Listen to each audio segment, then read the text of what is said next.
helps me a lot. So I'm just going to put some water in it and some essential oils, and then we'll get it turned on.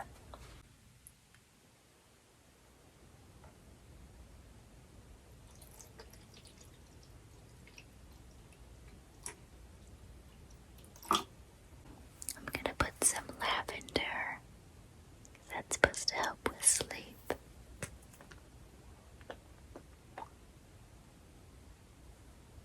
Just a few drops.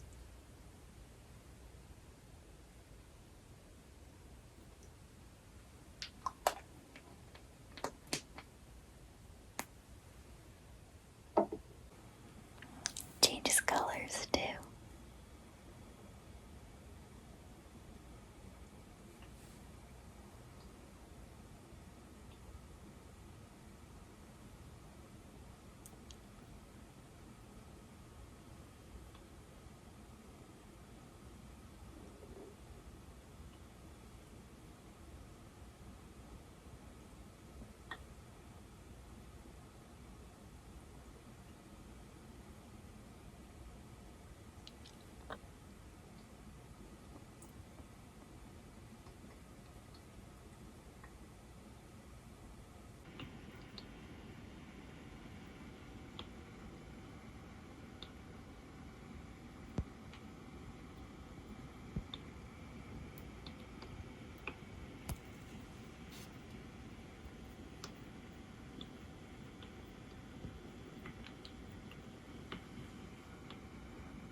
I hope that's relaxing for you.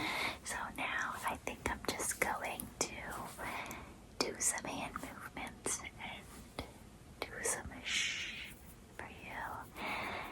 It's relaxing for me. So hopefully it will be for you too.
mysteries, but I don't know where my first one is, so I hope that you don't mind.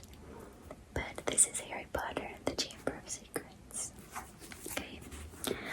The back is, ever since Harry Potter had come home for the summer, the Dursleys had been so mean and hideous that all Harry wanted was to get back to the Hogwarts School of Witchcraft and Wizardry.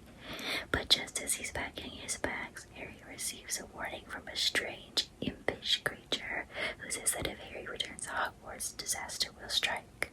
And strike it does, for in Harry's second year at Hogwarts, fresh torments and horrors arise, including an outrageously stuck-up new professor and a spirit who haunts the girls' bathroom. But then the real trouble begins. Someone is turning Hogwarts students to stone. Could it be Draco Malfoy, a more poisonous rival than ever? Could it possibly be Hagrid, whose mysterious part is finally told?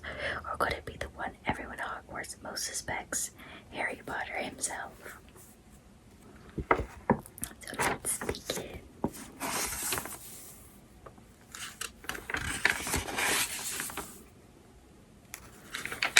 So you can just close your eyes and listen to the story, okay? Chapter 1, The Worst Birthday. Not for the first time, an argument had broken out over breakfast at number 4 Brevet Drive.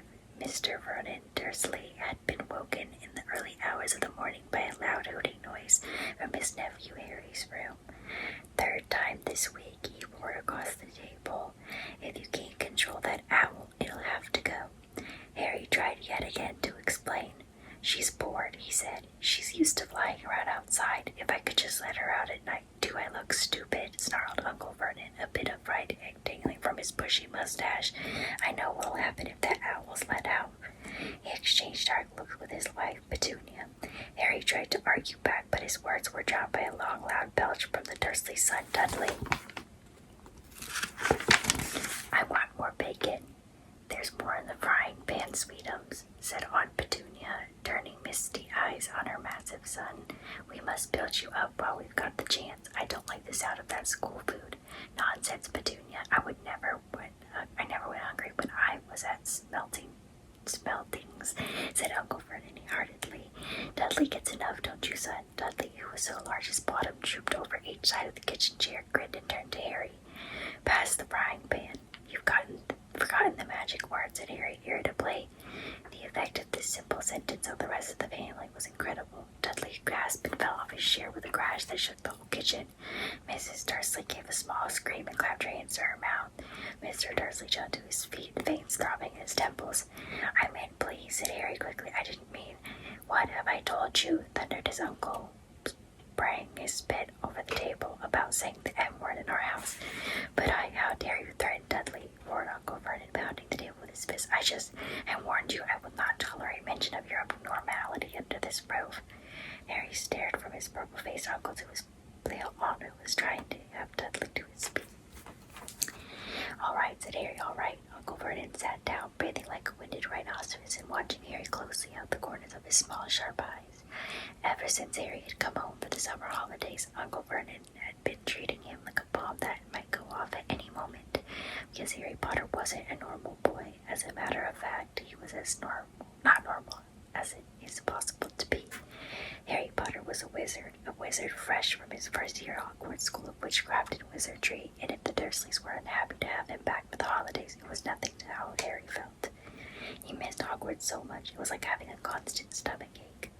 He missed the castle with its secret passageways and ghosts, his class, though perhaps not Snape the potions master, the mail arriving by owl, eating penguins in the great hall, sleeping in his four-poster bed in the tower dormitory, visiting the gamekeeper Hagrid in his cabinets in the Forbidden Forest and the ground, and especially Quidditch, the most popular sport in the wizarding world. 6 tall goal posts, 4 flying balls, and 14 players on broomsticks.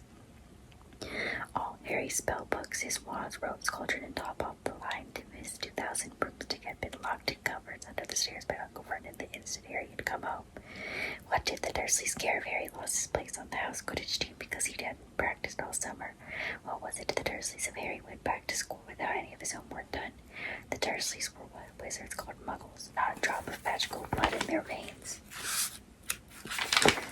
And as far as they were concerned, having a wizard in the was a matter of deepest shame.